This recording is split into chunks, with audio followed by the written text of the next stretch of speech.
Hæ, ég ætla hér að fara yfir afbrigði í drekanum þegar hvítur leikur kóngur B1 eftir launkrókun.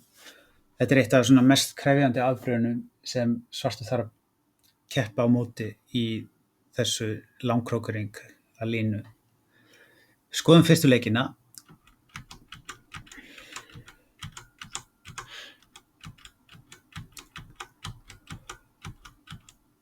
Núna er komin upp þessi stað eftir kóngur B1 og málið er að það sem svartur þarf að passa sig á í þessari stöðu hér er að hann má í rauninu ekki drepa strax á E4.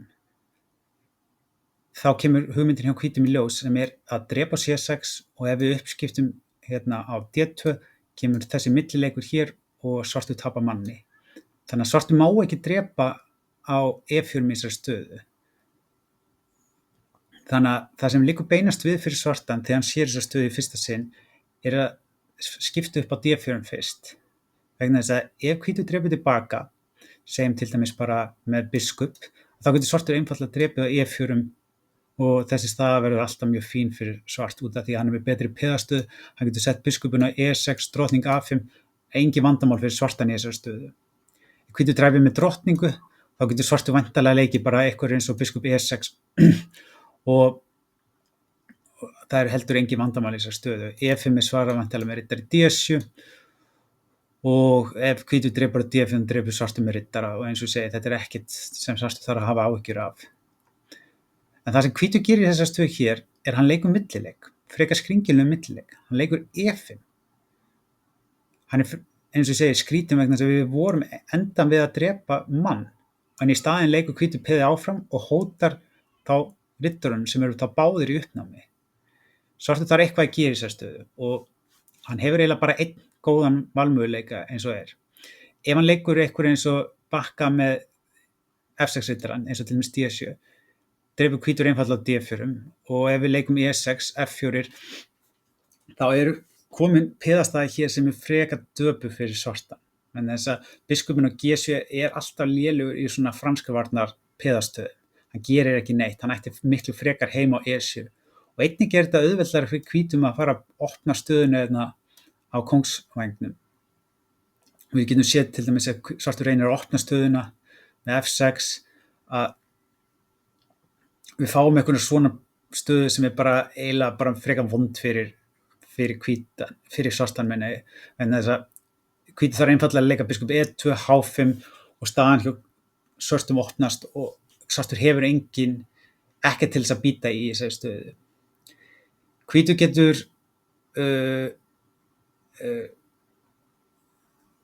hvítur getur einnig verið að fá á móti sér riddari F-drepur hér, en þetta er sjálfum sér ekkert hættuleg lína heldur fyrir hvítan. Hvítur stendur töluvert betur eftir uppskipti hér, riddari hérna og riddari hér. Og hvítur er næst fara að leika bara F4 og þessi stað er bara ekki góð fyrir svartan. En þess að biskupanir eftir F4 biskup getur verða rosalega sterkir og eins og segja, þetta er ekki skemmtileg staða fyrir svart. Þannig að svartur verður að leika í þessar stöðu riddari F5 og hvítur drepur þá F6, svartur drepur með biskup og núna í þessar stöðu var hvítur alltaf að drepa D5 og svartur var að fórna drottningun á D5 sem er frekar gömul drottningafórn en var lengi vel bara eina leina sem var telt í þessari stöðu. Hvítur var að drepa, svartur drap, drottning hérna, riddari drepur og drottning drepur. Nú sjáum við að svartur er komið með hrók og biskup á móti drottningu sem ætti venjulega ekki að vera nóg og er það ekki í þessari stöðu með réttari tapmennsku hjá hvítum. Ef hvítur leikur einhverju núna, segjum til dæmis eftir, eins og í þessari stöðu, biskup D3, drottning E2, er svartur nær að tvöfalda á D-línu en leika hrókut hér og ná taki á D-línu, þá getur hann eiginlega verið með kannski eitthvað tak á stöðunni. En það er mjög auðvelt að missa það ef hvítur teflir rétt. Ef svartur leikur þessari stöðu biskup F5, þá getur hvítur einfaldlega komið biskupnum á besta reitin sem er biskup C4. Sjáum næstu leiki, Til dæmis hér skipti ég þessu upp og vandamálið fyrir svarta núna er að hann á eiginlega enga leið til þess að halda biskupnum sínum á þessum reitum. Hvítur er mögulega að fara að leika G4 eða H4 á einhverjum tímapunkti. Líka drottning D5 getur verið óþægilegur, þannig að þetta er frekar döpur staða og til dæmis ef svartur leikur einhverju svona hefðbundnu hér eins og hrókur C6 með hugmyndina að leika hrókur D6, getur hvítur einfaldlega að leika hrókur drottning D5 og það er engin leið að valda B7 eða F7 í þessari stöðu. Til dæmis eftir E6 drottning E5 og núna er næsta að fara að koma bara G4 og þetta er bara búið þetta dæmi. Svartur leikur þess vegna stöðu biskup E6 sem tekur þessa línu frá hvíta biskupnum. En það sem hvítur fattaði þessa stöðu fyrir, eins og segi, meira en áratug síðan er að hann getur einfaldlega að leiki biskup B5 í þessari stöðu. Og hugmyndin með biskup B5 er að ríráta biskupin á B3 reitin.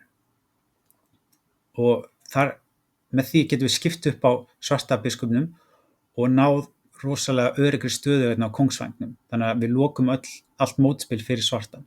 Sem dæmi það ef svartur leikur núna A6, leikur við einfaldlega A4, B5, biskup B3 og ef svartur drepur þá drepum við með A-piði. Mjög mikilvægt að drepa með A-piði. Ástæðan er einfaldlega að við viljum vera með piði yfir sem við erum og viljum líka gera það verkum að ef svartur fer áfram með piðin, til dæmis ef hann leikur eitthvað eins og A5, sér drottning E2 og A4, þá getum við leikið kongur A2 og við höldum stöðinni samt ágætlega lokaðir. Til dæmis ef svartur drepum við bara með kóng og þetta peð verður alltaf veikt, við getum náð að skipta upp á einu par af hrók, farið síðan áfram með piðin á kóngsvagnum, þessi stað er bara mjög þægilega á hvít. Ef svartur leikur eitthvað eins og B4 kemur einfaldlega hrókur D1 og við munum ná taki á D-línunni og leika G3, F4 og byggja stöðuna hægt og bítandi upp. Í þessari skák hjá Caruana var leikið hrókur FD8 og eftir uppskiptin á einu par af hrók leik hvítur A3 bara til þess að lofta þess út og eftir H5 biskup D3 hér G3 og F4 fekk hvítur bara mjög þægilega stöðu. Og eins og segi, það er eiginlega engin leið fyrir svartan til þess að tefla til vinnings í þessum stöðum nema hvítur leyfi honum eitthvað mótspil. Og sérstaklega bara eftir næstu leiki hér sjáum við það er bara hvítur sem getur teflt til vinnings í svona stöðu. Út af þessu myndi ég ekki mæla með þessari línu fyrir svartan gegn kongur B1 línunni og þess vegna ætla ég að mæla með að svartur leiki í þessari stöðu hér eftir kongur B1 að hann leiki hrókur B8.